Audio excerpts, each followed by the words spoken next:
Hey there, I'm Lyn Muldrow. Today we're going to be talking about lifting up, building a contributor to maintainer pipeline.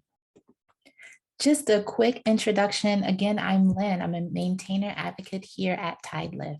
It's my job to work on building an inclusive and happy open source maintainer community. And I take great joy in what I do. So let's get started and talk about open source software. So we know that open source software is decentralized, it's community driven, it's flexible, and it's freely available. These are some of the qualities that we really value within the open source community and is based on the ethos that open source was started on. We also know that open source maintainer community is also nearly homogeneous. Let's sit with those words for a second. When new people come into the open source community, sometimes there's a feeling of trepidation, a feeling of a lack of confidence to submit that first PR.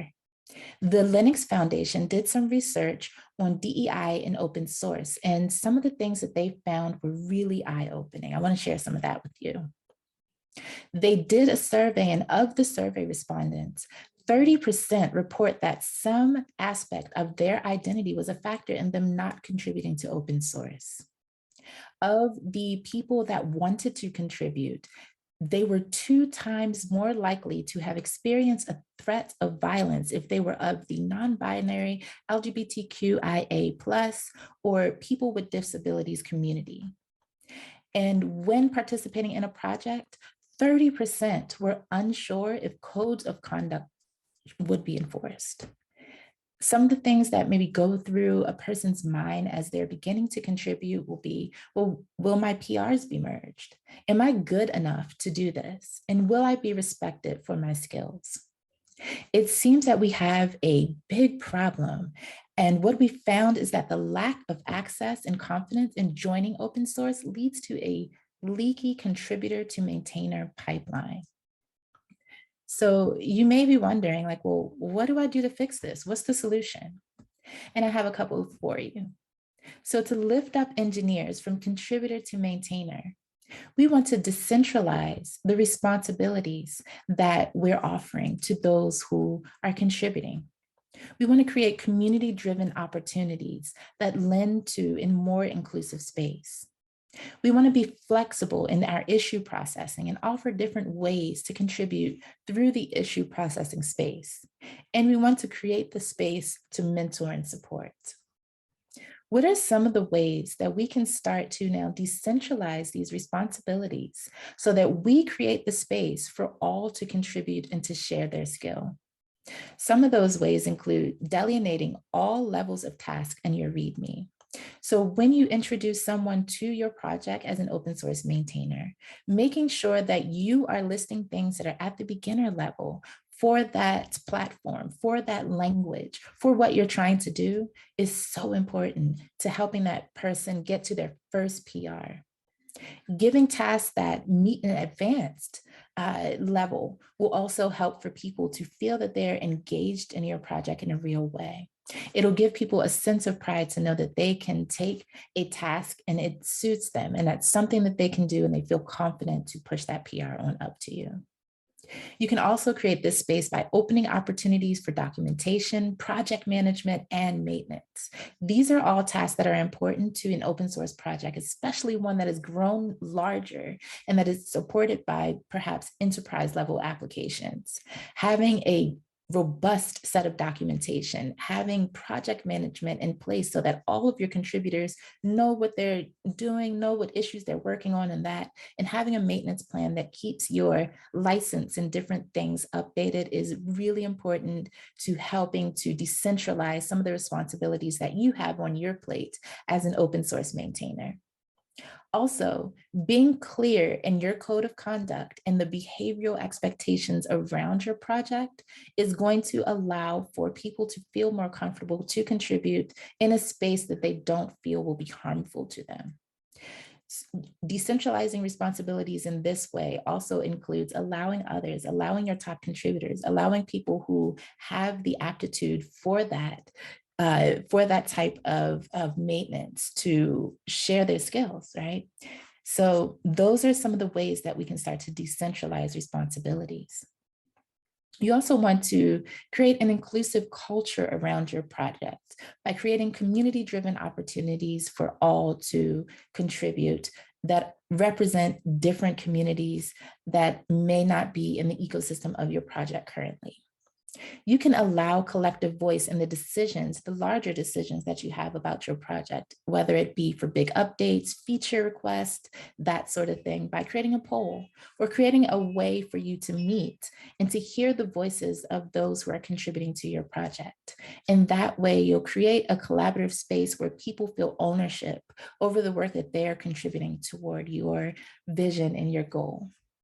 You can also start to reach out to organizations to offer contribution opportunities. Oftentimes, you're kind of just dialing away and working on your project, right?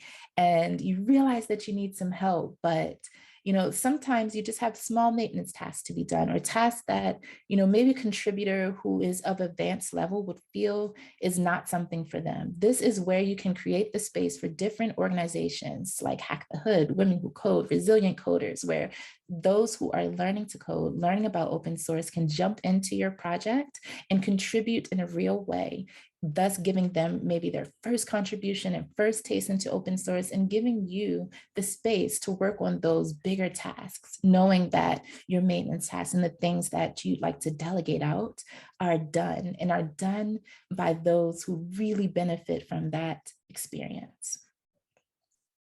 Some other ways that you can start to create a community that feels good for all is to be flexible, in your issue processing.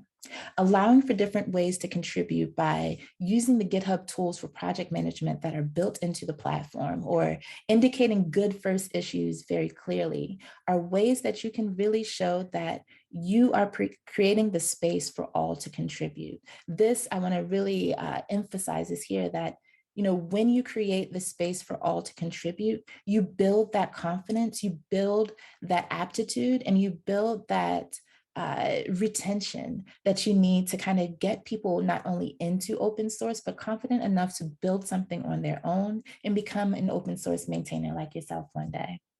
So indicating these good first issues, maybe by using a tag within your issue set, and being very clear on time, skill, and scope expectations for your project is going to go a long way in helping those to contribute in different ways in an impactful way. And finally, let's talk about mentorship and support. So I know you may be thinking like, listen, I am already doing this on my off time. I don't know where I'm going to find the time. I have a full-time job. I have house responsibilities, family responsibilities, and that sort of thing. Where am I going to find the time to really sit down and mentor and support newcomers coming into my project? I'm going to give you a couple of different ideas. So creating a robust wiki or a robust doc set that not only walks someone through your project and how to contribute, but provides education behind how they're going to contribute, what skills are necessary, what skills they can build up to, resources that can be learned, and those sorts of things that are going to be really big help for those who are coming into your project, a really big help and reference point for those who want to contribute to open source projects, but maybe feel a bit of intimidation about how to get started. Your energy here in creating a robust wiki is going to prove beneficial in the long run, is something I totally suggest. The second thing, providing peer mentorship through set mentorship scheduling. So you may have 10 to 20 contributors that are working on your project with you right now. Some of them may have an hour or two throughout their week to provide mentorship, whether it just be coaching through an issue to get to a PR, or explaining a little bit more about your project, or just being there to kind of listen as someone is walking through a problem and their solution and kind of where to kind of get out of their own head, right? Having that hour of time is so beneficial to a beginning contributor, so beneficial even to a maintainer who may want to just see a different way of doing something. So being able to reach out to get your contributor set and say, hey, do you have an hour this week? Do you have 2 hours within the coming month to give to some of our newer contributors, and open that space and allow that space and put it on your README to say, here's our schedule for mentorship and support.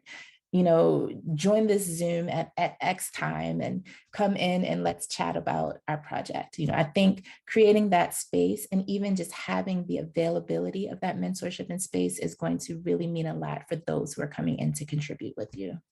Also, connecting with other orgs for mentorship opportunities. There are a ton out there. I will not list an exhaustive kind of list of different organizations that are here to work with you, to help you give your time in mentorship.